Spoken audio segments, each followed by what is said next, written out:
سر آپ کا تعلق کے پی سے ہے اور کے پی میں دہشت گردی مسلسل بڑھتی چلی جا رہی ہے. آج بھی D G I S P R نے جو پریس کانفرنس کی اس میں بھی پتہ لگا کہ کتنی دہشت گردی ہو رہی ہے اور جس طرح روز ہمارے جوان شہید ہو رہے ہیں. ایسا کیوں ہو رہا ہے کے پی میں سر؟ بسم اللہ الرحمن الرحیم. بہت شکریہ سوزین. دیکھیں خیبر پختونخوا یہ ایک بڑے نازک صورتحال سے گزرتا ہوا صوبہ ہے، اور آج سے نہیں، ایک بڑے لمبے عرصے سے. بدقسمتی سے یہاں پر ماضی میں جو آپریشن ہوئے تھے جس کے نتیجے میں یہاں پر امن بھی قائم ہو گیا تھا، جس کو ضرب عذاب، رد الفساد وغیرہ وغیرہ جس طرح آپریشن آپ نے دیکھے تھے. ہم نے یہاں پر ایک ایک سکول میں 150 بچوں کو ذبح ہوتے ہوئے دیکھا ہے. ہم نے استادوں کو مرتے ہوئے دیکھا ہے، ماؤں کو بازاروں میں مرتے ہوئے شہید ہوتے ہوئے دیکھا ہے. ہم نے اپنی اولاد، اپنے والدین، اپنے بھائیوں، اپنے بچوں کی لاشیں اٹھائی ہیں، پولیس کو مرتے دیکھا ہے. روز آج ہم اپنے فوجی جوانوں کو مرتے ہوئے دیکھ رہے ہیں. اور ایک سیاسی جماعت یہاں پر ہے جس کا نام تحریک انصاف ہے، وہ کہتی ہے کہ یہاں پہ تو ٹیررزم ہے ہی نہیں، یہاں پہ تو کسی آپریشن کی ضرورت ہے ہی نہیں. اس ضرب عذاب اور رد الفساد کے نتیجے میں جو امن قائم ہوا تھا اس کو برپان تحریک انصاف کی حکومت نے، جب انہوں نے 15,000 فیملیز جو افغانستان سے ٹریس کے تھے ان کو واپس یہاں پہ لایا گیا، ان کو بسایا گیا. آج اس کو ہم بھگت رہے ہیں. صحیح. سر ابھی جو حالات ہیں بہتری کی طرف جاتے ہوئے آپ دیکھ رہے ہیں، یا آپ کو لگتا ہے کہ یہ دہشت گردی کنٹرول ہو جائے گی، اور جس طرح ہمارے جوان مر رہے ہیں، جس طرح صوبے کا جو امن ہے وہ بالکل ہی داؤ پہ لگا ہوا ہے، کیا یہ صحیح ہو جائے گا؟ ہوگا، بالکل ہوگا.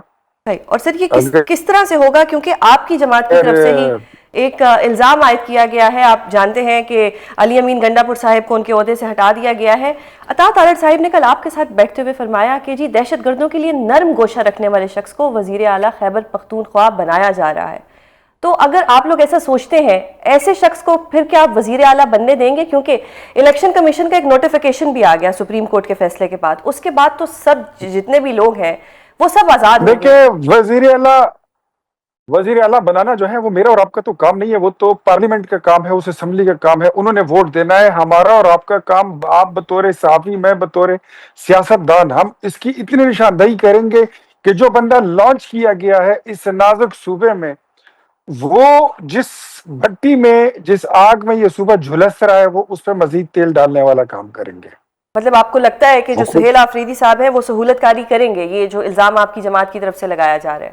جو مجھے لگتا ہے یا جو میں کہوں گا اس کو آپ الزام کا لفظ، اس کے لیے آپ الزام کی ٹرمینالوجی یوز کریں گی.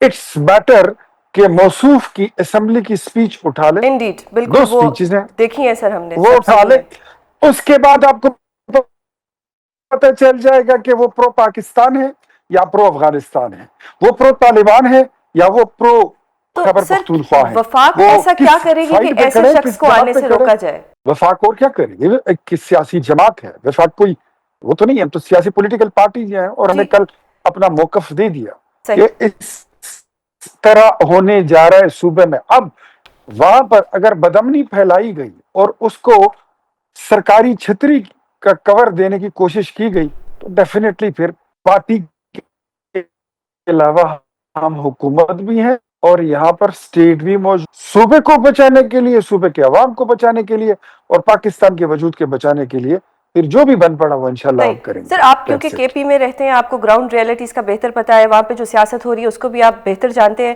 آپ کو لگتا ہے کہ کے پی میں محترم خان صاحب کی گورنمنٹ جا رہی ہے، پی ٹی آئی کی گورنمنٹ جاتی دیکھ رہے ہیں آپ؟ خان صاحب کی حکومت آئی ہی نہیں تھی. یہ تو وہی ہے نا کہ تبدیلی جا نہیں رہی، تبدیلی جا چکی ہے. صحیح وہ ایک ڈرامے بازی ہی شروع ہوئی تھی. خان صاحب کی حکومت یہاں پر کوئی آرگینک حکومت تھوڑی ہے. صحیح. لیکن سر ان کے تو جتنے لوگ ہمارے پاس گیسٹ جنرل آتے فیض ہیں کو دعائیں دے. وہ کہتے ہیں کہ جنرل جی آپ فیض 17 سیٹوں والے، یعنی نون لیگ 17 سیٹوں کی جماعت ہے اور انہوں نے مینڈیٹ چوری کیا ہوا ہے. آپ کہہ رہے ہیں کہ ان کی کبھی حکومت تھی ہی نہیں. اصل میں انسان کا اپنا جو کردار ہوتا ہے نا، وہ دوسرے کے سینے میں اور آنکھوں میں جب دیکھتا ہے تو اس کو اپنی تصویر نظر آتی ہے. یہ خود وہ انگلی والے ہیں نا، آپ کو یاد ہے وہ ڈی چوک میں یہ والی انگلی اٹھے گی، یہ انگلی اٹھے گی، فلانے دن کو اٹھے گی. وہ انگلیاں کیا تھی؟